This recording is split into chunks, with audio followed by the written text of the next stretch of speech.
want to be honest with you. Ever since my beloved city of Los Angeles burst into flames last month, I've had a really hard time creating my usual content. It just felt wrong to write about gray hair, confidence, or beauty when my city was on fire and people and animals were suffering. And this is a problem that I've frequently faced ever since I created Katie Goes Platinum. How can I write about hair when there's so much chaos in the world? But after giving it a lot of thought, it hit me. Hair is never just hair. It never has been. So in this video, I'm going to share why hair matters so much more than we might think and why we shouldn't feel bad about caring about it even when the world around us feels like it's falling apart. Now make sure to stay to the end where I'm going to share a simple mindset shift that will make you feel empowered, not shallow, for caring about your hair. Okay, so the big question is, why do we care so much about our hair? I think one of the biggest reasons we care so much about our hair is because it's one of the first things that people notice about us. Hair is our plumage, and from the moment we come into this world and up until the day that we leave it, people will make assumptions about us based on our hair. For example, they might assume, correctly or incorrectly, our race, our ethnicity, our paternity, how much our parents love and care for us, our age, our sexuality, our sexual availability, the state of our mental health, the state of our physical health, our religion, and our economic status. And I'm sure there are many more things that they will assume. And I'm not saying that they should assume any of this, but I can tell you right now that they will. And that's because hair is a signifier and people use it as a way to categorize us from the moment they see us. They might change their mind later, but it's one of the first things they're going to notice and they're going to make their assumptions. Hair is also how we recognize ourselves. It's tied to how we feel about our beauty and our self-worth. It also ties us to our communities, to our families, and to our cultures. Now I'm going to share with you a little personal story that will show you about assumptions that people make, as well as how our hair helps us feel part of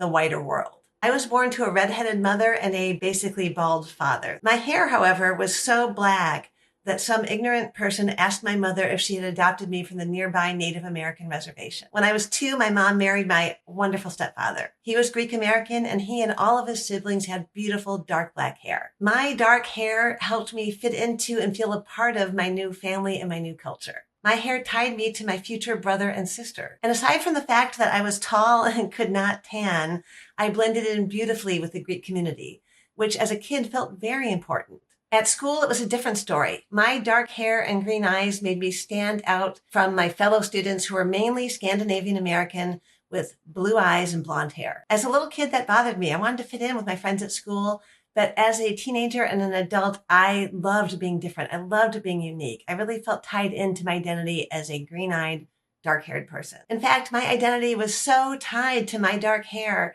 that I put off going gray for years, even though I could tell it was coming in fast and furious, because I felt like if I let my hair go light, I would be losing a part of myself, and I just couldn't bear the thought of doing that. And I hear this from women all the time. Their hair is very tied into their identity. And it's not just women, it's men too. When men and women lose their hair, whether for medical reasons or genetics, they may feel intense grief. So if all of this is true, if hair is a huge part of identity and the loss of your hair can cause intense grief, why do so many people out there in the world say it's just hair? I wish I could answer that question, but I honestly don't get it. So I just have to ask, if it's just hair, why have so many Black people been discriminated against for wearing it naturally? If it's just hair, why does the Crown Act exist? If it's just hair, why do so many hair colors and styles get judged more harshly than others? If it's just hair, why are so many bald men teased unmercifully about the loss of their hair? If it's just hair, why did society freak out when women started bobbing their hair in the 1920s? Or in the 1970s when men started growing their hair very long? If it's just hair, why do so many schools still to this day continue to force Native American boys to cut their long hair short? If it's just hair, why do so many religions have rules about women covering their hair? And finally, if it's just hair, why is there such a stigma against women going gray, but not against men going gray? I could go on, but obviously hair and the way we identify with our hair is very important. And yet, even knowing all of this, some of us still feel shallow or vain for caring about our hair and how it looks. If you're one of these people, if you feel shallow for caring about your hair and how it looks, let me remind you, hair is a powerful means of self-expression. Hair is power. And for years, I let society take my power away. How? Because my fear of looking old or unkempt kept me dyeing my hair for decades past when I was ready to quit, despite the fact that it was an expensive, time-consuming, tedious, and physically painful chore that resulted in massive hair damage and hair loss. I'm sure that's why I felt so liberated the moment I decided to stop dyeing and let my natural hair grow in. For once, I was doing what I wanted to do for myself, not for anybody else. That felt and still feels quite powerful. Caring about your hair isn't vanity, it's identity, it's self-expression, it's power. It's a way to show up in the world as the person you truly are. So the next time somebody tells you it's just hair, I want you to remember, no, it's never just hair, it's you. And instead of asking yourself, why do I care about my hair so much? Try asking, why wouldn't I care so much about something that helps me feel authentically me? Your hair is part of you, and owning it, no matter how you choose to own it, is your right. Never let anybody make you feel shallow for embracing who you are. And when the world feels out of control, sometimes we need to have things in our lives that we can't control.